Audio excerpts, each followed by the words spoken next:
Apologies if I butcher some names here. Abbas? It's Connie. Yes, correct. I'll give you the microphone here. Okay, my name is Abbas Khani, and I live on the corner of Flagler and Towers. Those who are Torrance residents, they should know that corner. I'm going to show it on this map because this is the only thing I have. If you are looking, this is Flagler. If you can go to the picture, it comes and it turns a 90-degree sharp to the left and becomes Towers. And if you continue in there, is an alley road that comes to Diamond, at the end of Diamond, which connects to Prospect.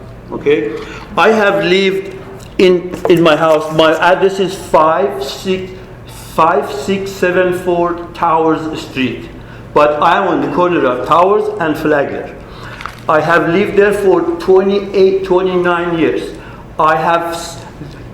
There was one time a car came and hit the tree and flipped over my driveway. I have pictures of the kids with the bike that is being hit by the car.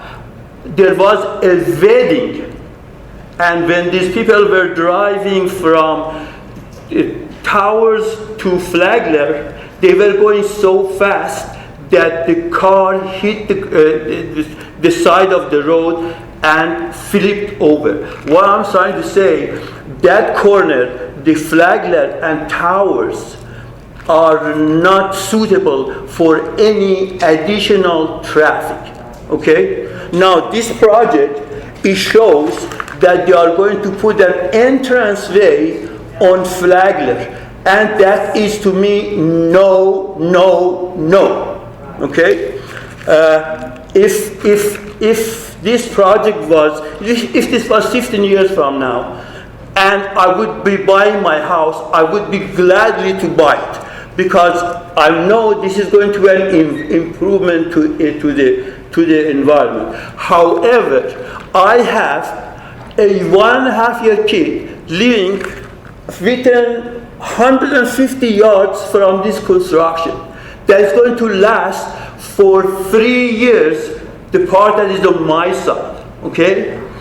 I don't know who is the instigator of this project. I don't know which developer is going to profit from it. I don't know why they have to bring 500 elderly people and residing them in this community.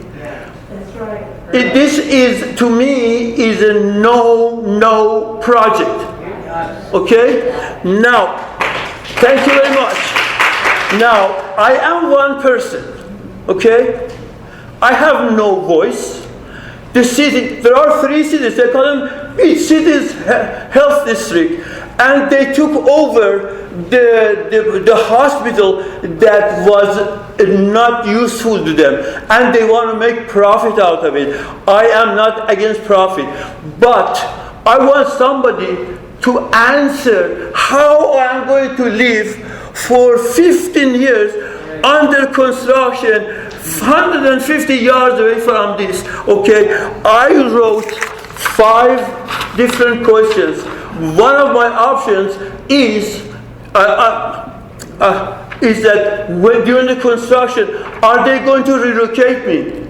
Are they going to provide for my accommodation, for housing? Are they going to put my mortgage on my house? Are they going to put for property tax on it? Another thing I want to know, what is City of Torrance doing on this? I have lived on the border. I have no protection from City of Torrance. I have no protection from City of Redondo Beach. I have lived in hell. I am 75 years old.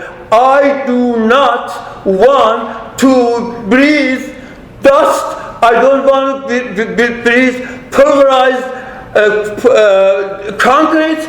I don't want to hear the noise of jackhammering. They are going to dig into the ground. This is going to be hell for me. I am one person, but you have to go over my dead body if you go ahead with this project. Thank you.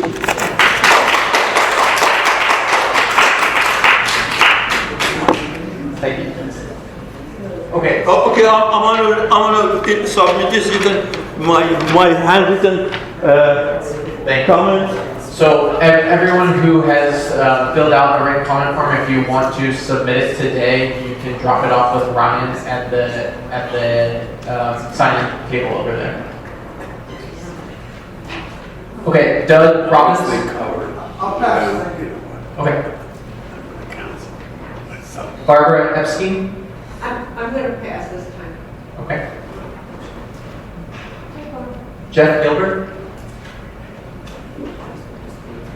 And Jeff, the microphone at the podium does work if you'd like to use that. Okay, great.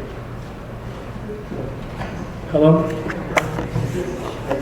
Hi, I'm Jeff Gilbert. I'm a Redondo Beach resident. I live next door to the Beach Cities Health District facility here. My primary concerns for the EIR are for the facility is its massive size, the parking, the traffic impact, pedestrian safety, the noise issues, because this is going to be a place where all the ambulances and paramedics are going to be coming to at all hours of the day and night.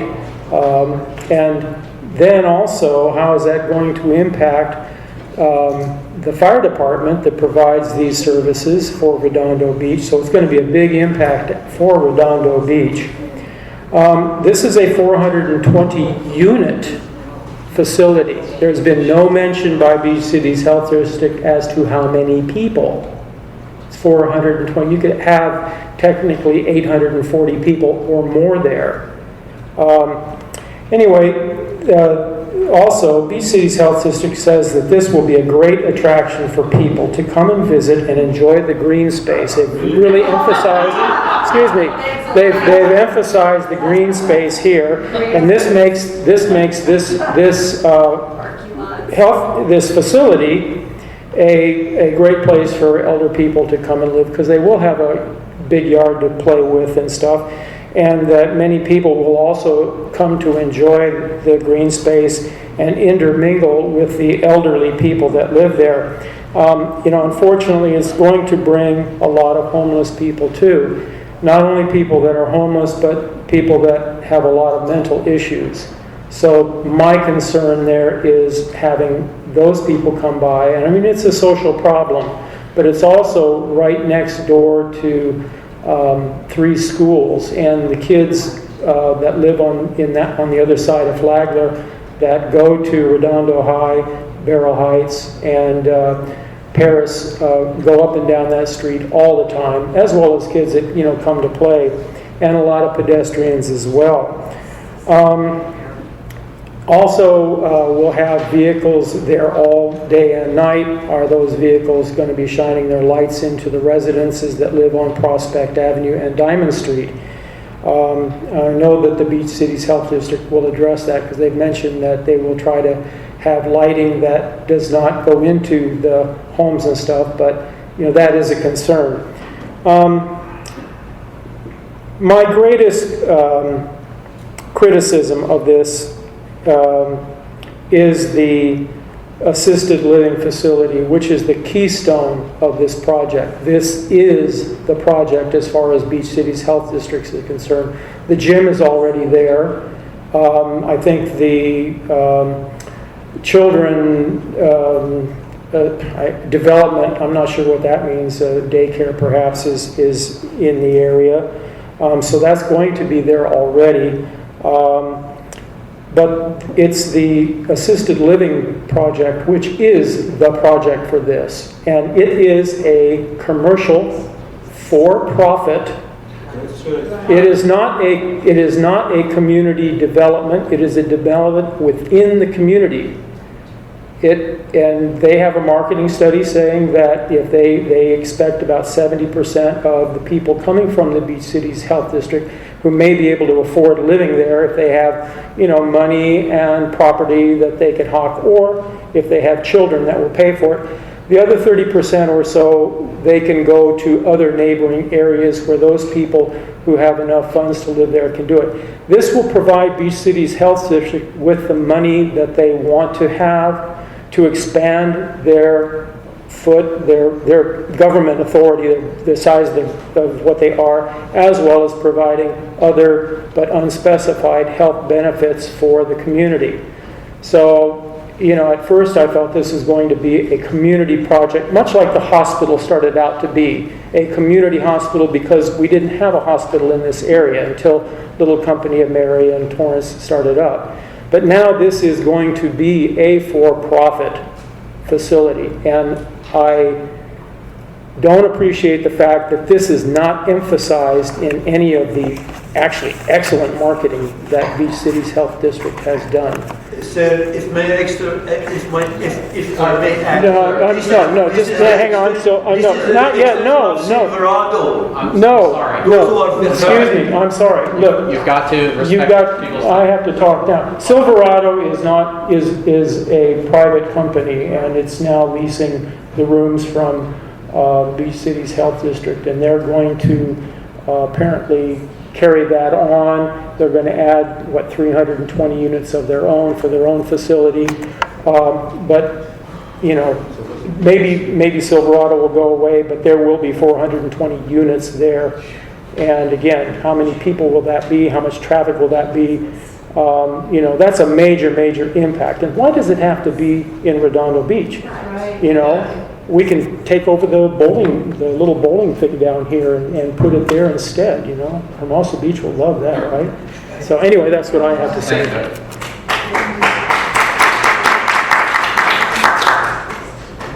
Bradley Clapp?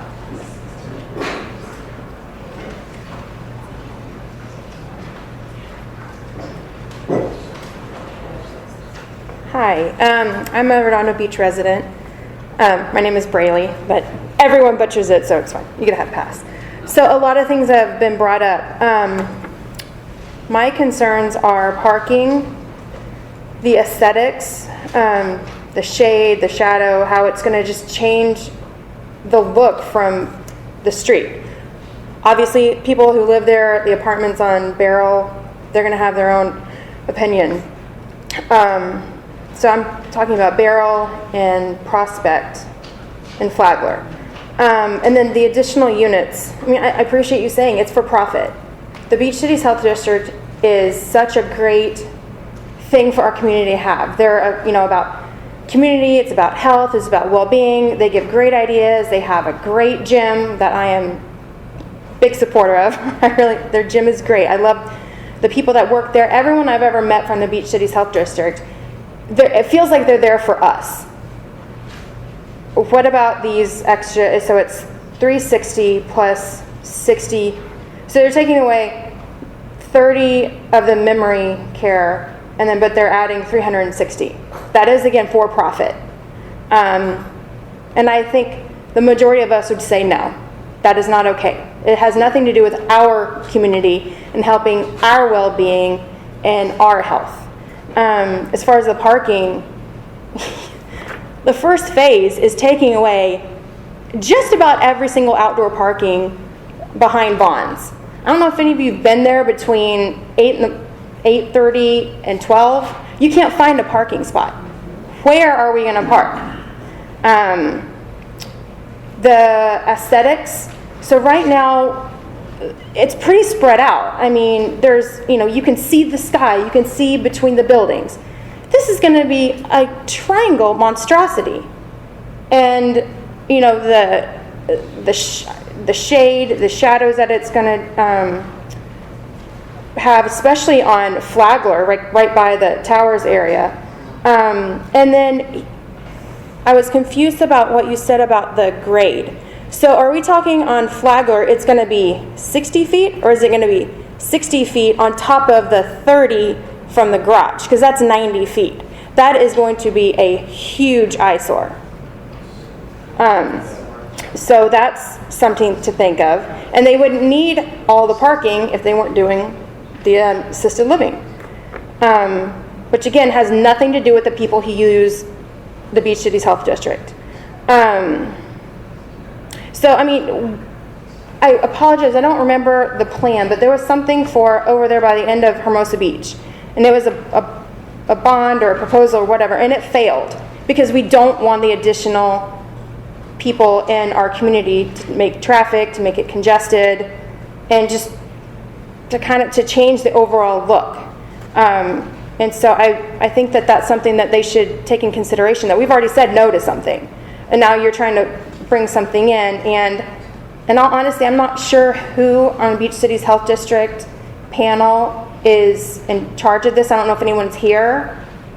But you guys owe us more. You owe us the right information.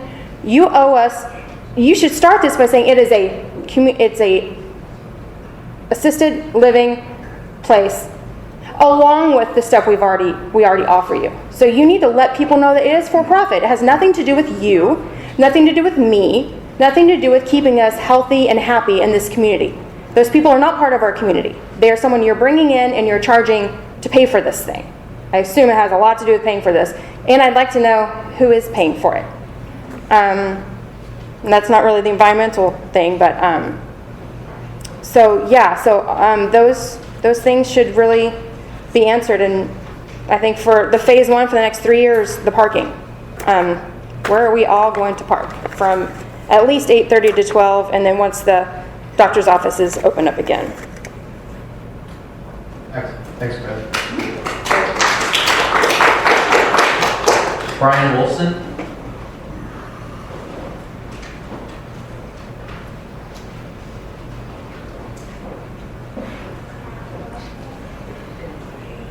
So hi, I'm Brian Wolfson. I live on Tom Lee in the city of Torrance.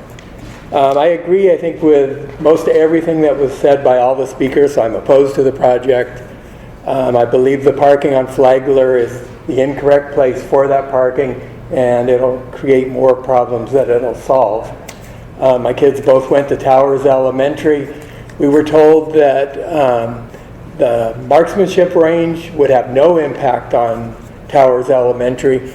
And when my two sons were still in elementary school, they found lead in the sandbox in the playground. And I don't think it affected my kids, but oftentimes you're told one thing and something else happens. In a project like this, it gets going. Once it's going, it's harder to get your voice heard and get some input. My concern, though, is on the KVLs, and that there would be a greater number of KVLs, because I don't think people are viewing it from my house and my neighborhood on Red Bean, Mildred, Tom Lee, Towers, and Flagler, because it's going to be so big and so overwhelming for those neighborhoods unless you have a lot of people stationed there, even in Sunny Glen Park, to really get the impact on the environment, on air quality, on noise. And then as well as that, I have the same construction concerns, that during construction there's a lot of young people, there's a lot of sensitive receptors at the elementary school, there's sensitive receptors in the population who are just older people who are going to be breathing all of the emissions and airs and concrete and things that come out of there, and it could be very hazardous. So at this point, I'm not confident that those are really going to be studied. I also question the involvement of the city of Torrance, because when we initially got involved in this, there was a question as to who owns Flagler, and it appears that the city of Torrance, that's within the boundary of the city of Torrance. So I don't understand why the city of Torrance Eliminated. Yeah, I don't know why they would allow this project to go forward and have access in the city of Torrance when it serves no benefit to the city of Torrance. It's not for Torrance residents. Thank you. But the city of Torrance is supposed to protect our interest, because we pay our taxes to the city of Torrance. Yeah. I want to add one more question, sir. Brian, I appreciate your comment. Please stop. Brian, really quick on the City of Torrance issue. City of Torrance is involved as a responsible agency, so they will have some discretionary decision to make on this project. So they are not eliminated from this process. They're intimately involved. In fact, some of their staff attended a previous scoping meeting that was hosted at the Beach Cities Health Center. So I just want to give you some of that. I have a question on that. Sorry, I have a question on the involvement of the City of Torrance. Sure. They are a responsible party, but I noticed they weren't on the approval of this. Is that true? They have discretionary approvals to make, Which means which means that they have, when it comes to things that are within their municipal boundaries, such as the bicycle lane and the pedestrian improvements, they have a discretionary decision to make, a yes or no decision to the make. entrance to the parking lot. Depending on where that is located within the site plan, potentially. So as it currently appears, it's on Flagler. Right. And how that aligns with the municipal boundary. Anything within their municipal boundary, they have discretionary approvals over. So I'm still a little unsure exactly where the boundary is. I think, we're hoping to have clarity on that when we get a letter from the City of Torrance in response to the NOP. So we're all kind of waiting for them to think about that and give us their opinion. Jackie Eklund.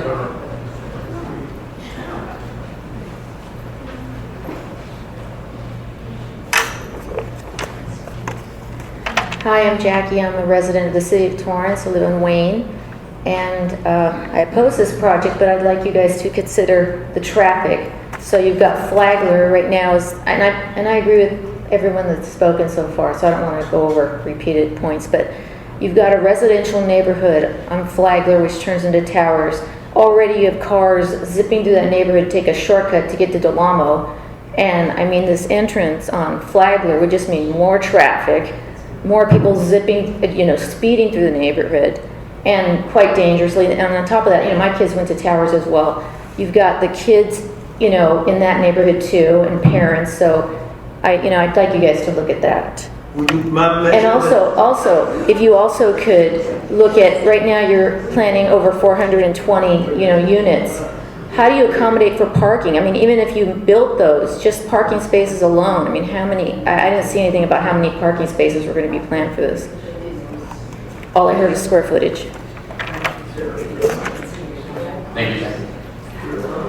Ann Wilson.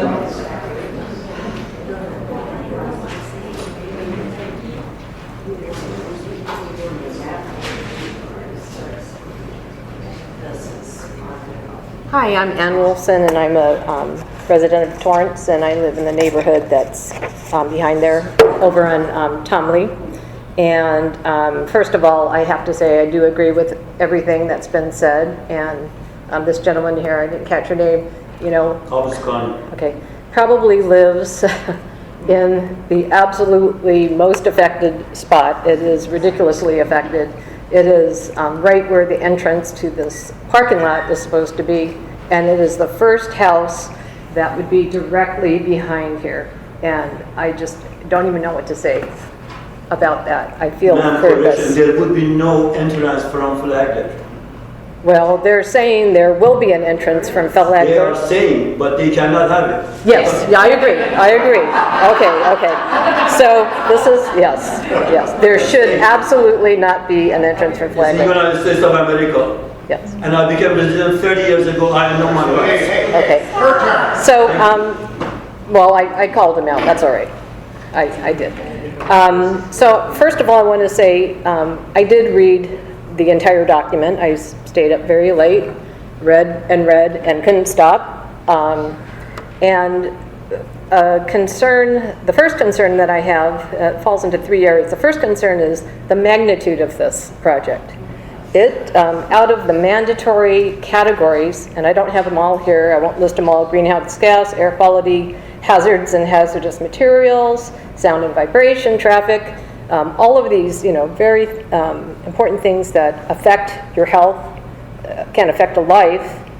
16 out of 20 of them were checked as under the most major impact. So there's 4 categories of impact, from major impact. I don't have it exactly right. Maybe you have it up there. But there are 4 categories, and the highest category is, can you help me? Potentially major, Potentially significant impact, okay? Yeah, so, and just to quickly clarify, there's potentially significant, less than significant with mitigation, less than significant, Right, no impact. So potentially significant, the definition of that is there could be a potentially significant impact. It needs to be analyzed more Yes. thoroughly in the EIR. Okay, so so I'm saying that out of all the mandatory categories, 20 of them, 16 of them are in that category. Out of that, 80% of them are in the highest group. That must be. An EIR must be done. It was required. Why? Because of this, the severity of it. So it just tells you that this is not a little walk in the park. It is a major, major production. So my next concern is the residents and the sensitive receptors. It is 350 feet or 25 feet away from Towers School. And as my husband said, you know, our kids went to Towers. A lot of kids go to Towers. We moved to the neighborhood when my son was 5 to go to Torrance schools, as many of you or many people have done. And there are 610 people and 2017 children that attend that. So they're on that playground every day. That playground, if you can, I don't know if it's in this view here. Okay, it's at the very top. So if you could see, it looks sort of Coliseum-like. Right at the end of there, there's Towers right there. You see a cul-de-sac of homes right there. Can you see that? Here. Okay. So they're Doesn't work. it doesn't. Yeah. Anyways. So at that very tip of the point there, you could see the first cul-de-sac of homes. Right behind that is Towers. That's the playground and the school where 600 plus kids go. This gentleman lives right there. You can see his house. It's at the entrance, the proposed entrance to the place. And as everyone has said, it's a small neighborhood that right now gets we think a lot of traffic through.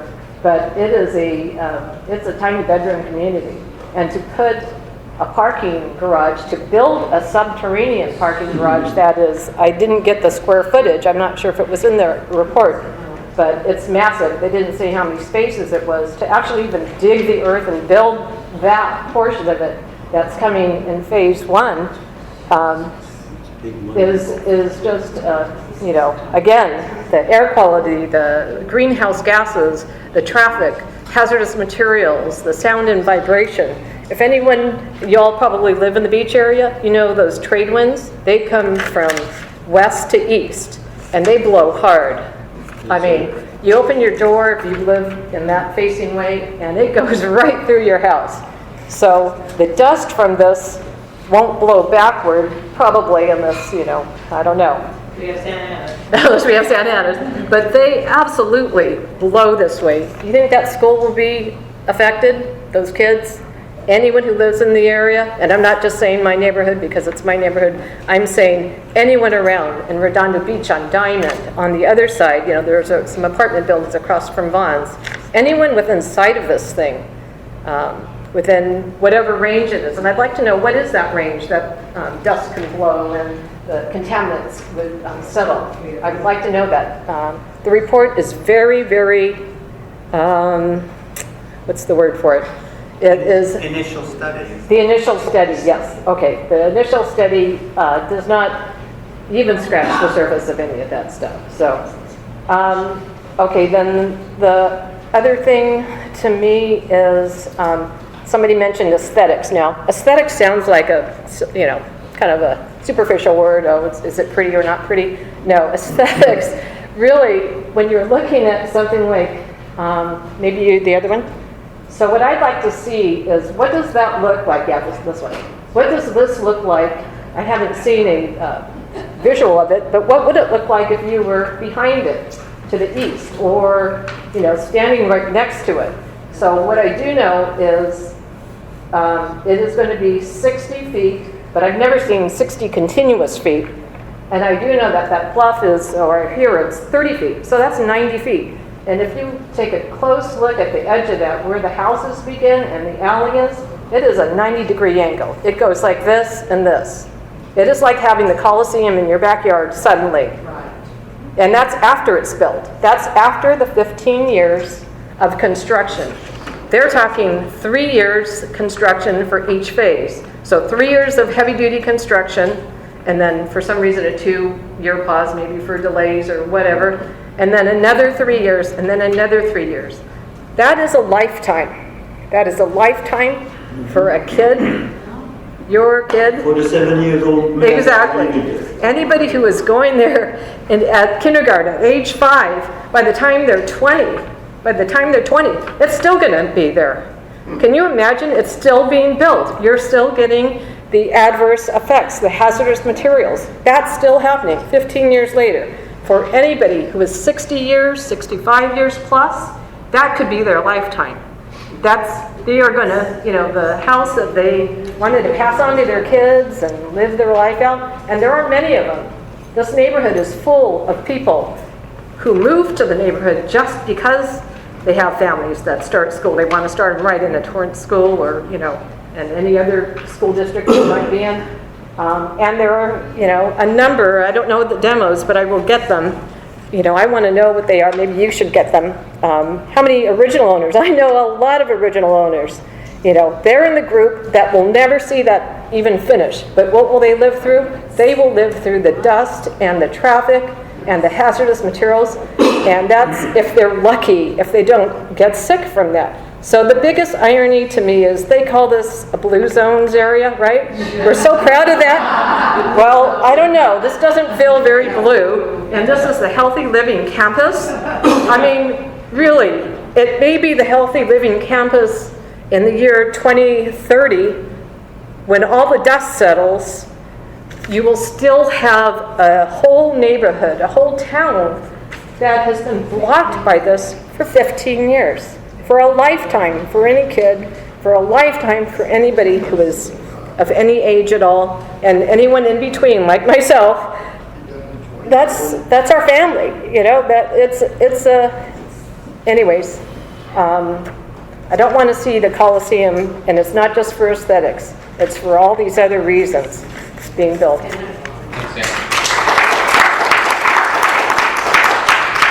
Yano?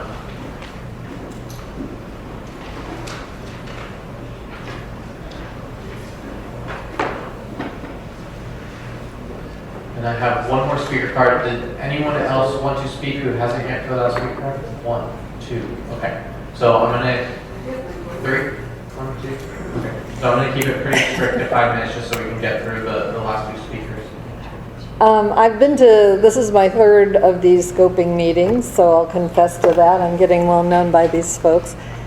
But I think we need some real answers in numbers, which I know that's what your project's doing, but if we have to ask the exact questions as non-engineers, just residents, I'm not sure we're going to get it all covered. But I would like to know the exact nature of the particulates. I would like to know the amount of particulates. I want to know the amount of particulates in each building phase. I would like to know the effect on children's lungs. I want to know the effect on anyone who has any kind of lung disease or COPD. I want to know numbers on car traffic, morning, lunch, late afternoon, evening, because if there's 420 units of senior living, they're going to have probably 3 shifts of workers. I want to know how many workers are going to be driving in and out of there, at what times they're going to be driving in and out of there.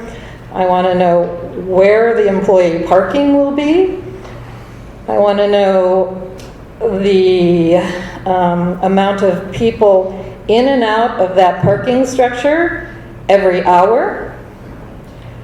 I want to know any conditions of traffic, not only on that little piece of Flagler, but on Del Amo.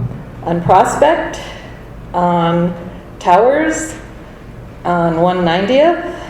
I want to know where construction traffic will be coming, because they're talking in their report, I believe it was 3,000 deliveries of concrete trucks, 3,000. I believe that's the number from Beach Cities.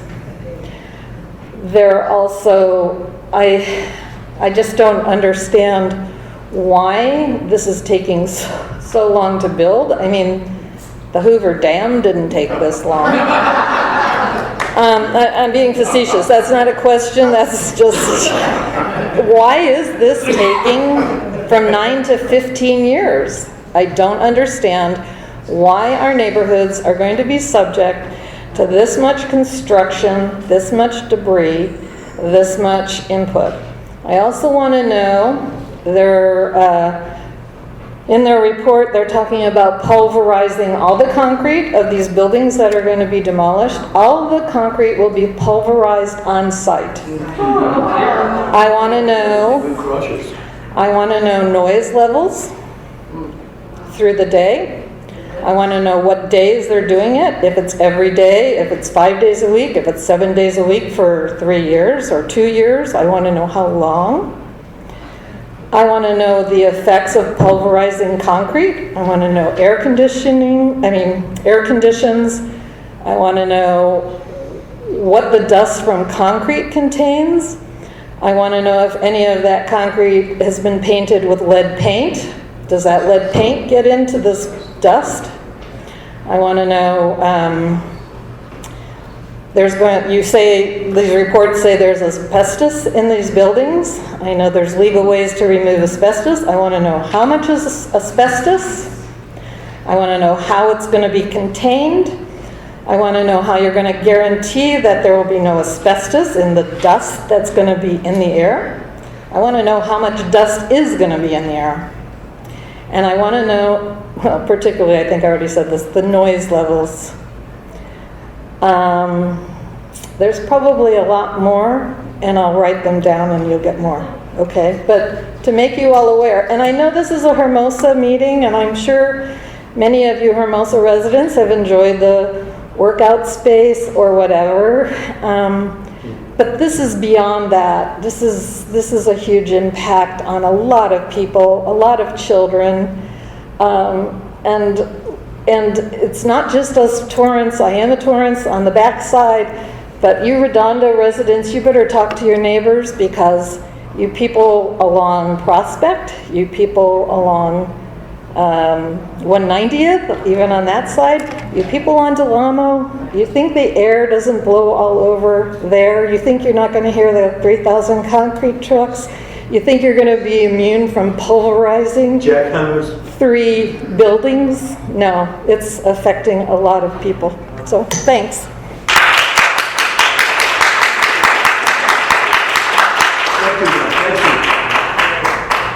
Vince Gorin?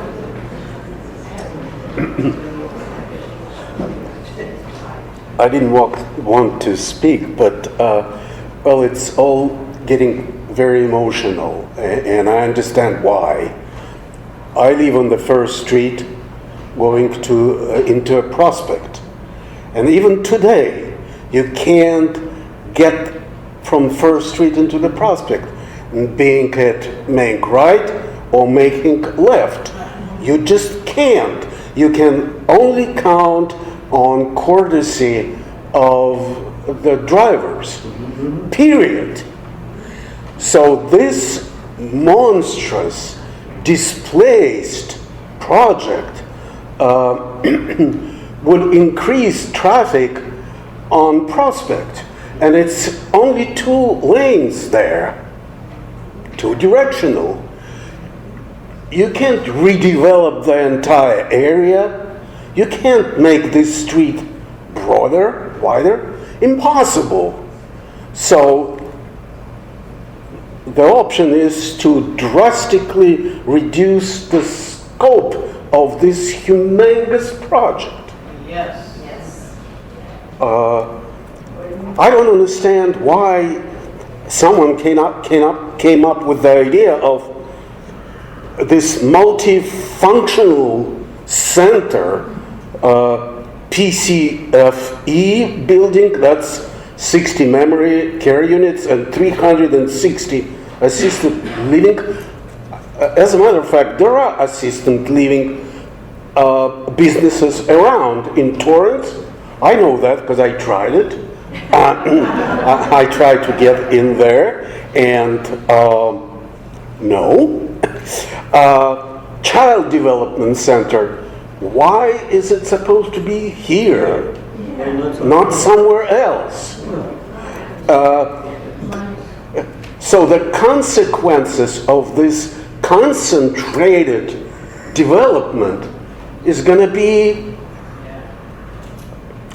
well, we can't, as I said, we can anticipate, but we cannot predict what's going to happen in 10, 15 years from now.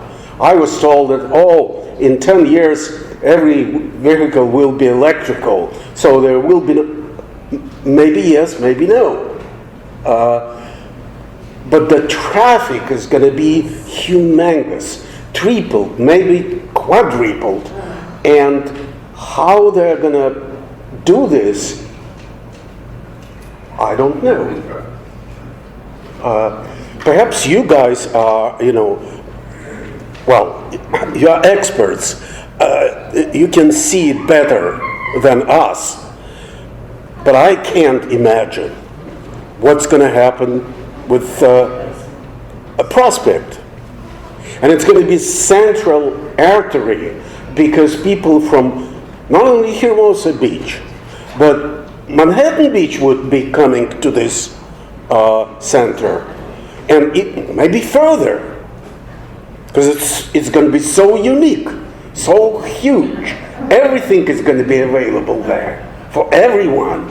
So, hey, this is dangerous. Yes, ma'am. Yes, sir. Amen. Thank you. Okay, two more. Let's go here first. And since you haven't filled out a speaker card, if you could please state your name. If you want to state your address, you can. Yes, my name is Marcela Carazone, and I am a Redondo Beach resident. My husband and I purchased a house in Redondo Beach when we decided to have a child because of the community, because of the good schools. My daughter went to Jefferson School, which is on Flagler, and she went to Para School.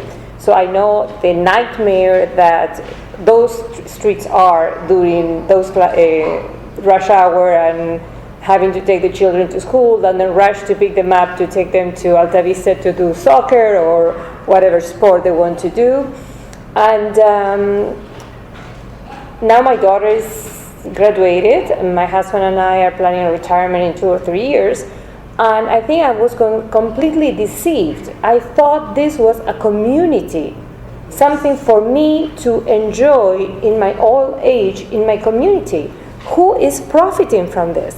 I want to know who is paying for this, because this is not for us. Somebody is making money out of this, and they're destroying, like they wanted to destroy the King Harbor.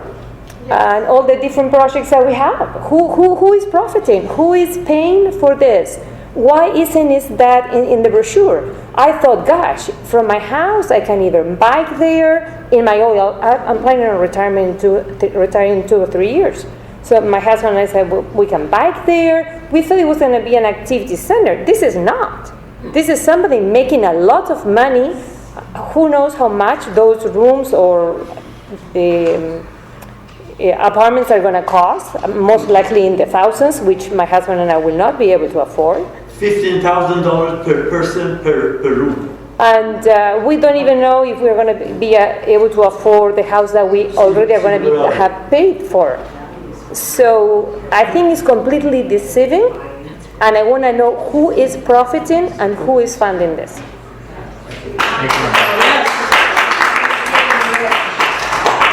Thank you. After this comment, we have one more step. That'll probably take us to the end. And if you didn't have a chance to make a verbal comment, again, please submit a written comment either via mail or email. Go ahead. Good evening, Sheila Lamb, Redondo Beach. First, I want to thank the organizers here for coming and giving this presentation. Thank you so much. Second, I agree with everything that has been said. I have some additional few items. So I'm going to comment on transportation, air quality, noise, biological resources, public services, aesthetics. So in the transportation, the intersection congestion, please include numbers of residents. When you're looking at the information, include not only the numbers of residents, but also the number of visitors, the number of service providers, ambulance and emergency vehicles, and service providers include the doctors, hairdressers, ophthalmologists, dermatologists, physical therapists, Uber drivers, package delivery trucks such as Amazon, and the like. An exhaustive list. It's not just the residents and their friends or the employees. It's all these other cumulative impacts. Air quality, be sure to account for the weather patterns, the special South Bay weather patterns. I think it was alluded to earlier, this circular wind pattern that is unique to the South Bay. So make sure that that's included.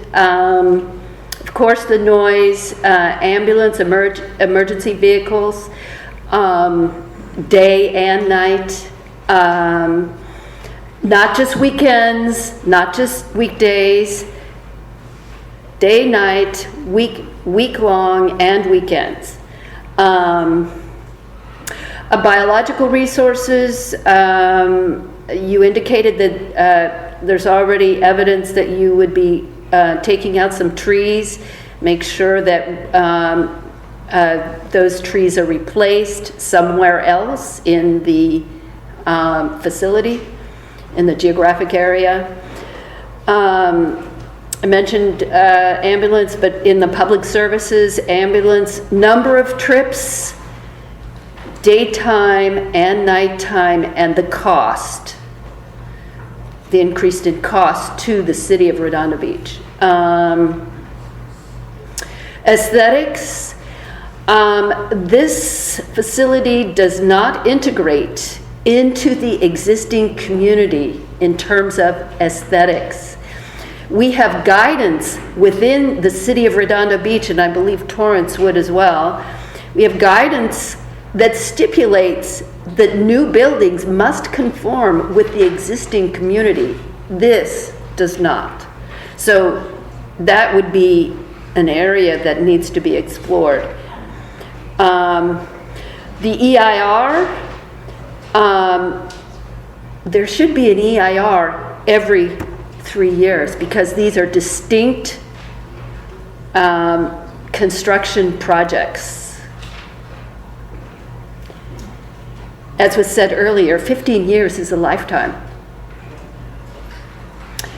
And finally, make sure that the EIR is written for residents, not for professional experts. Make it readable so we can read it. Thank you so much.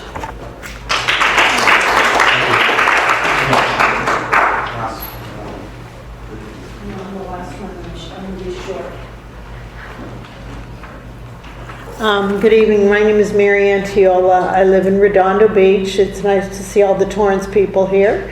I have two concerns.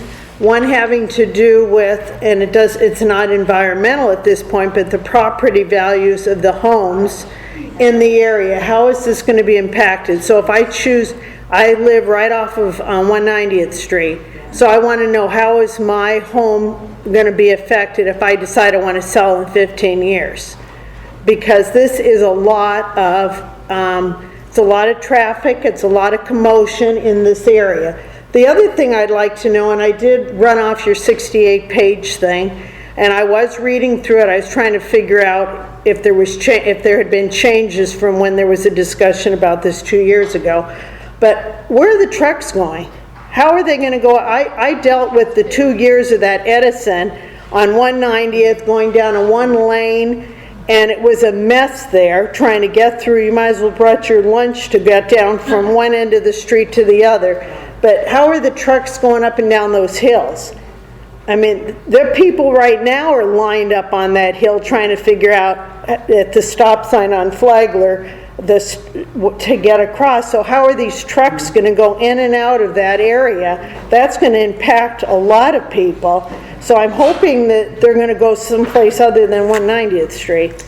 But I agree with everybody their comments here gave me a lot of notes for my email. Thank you.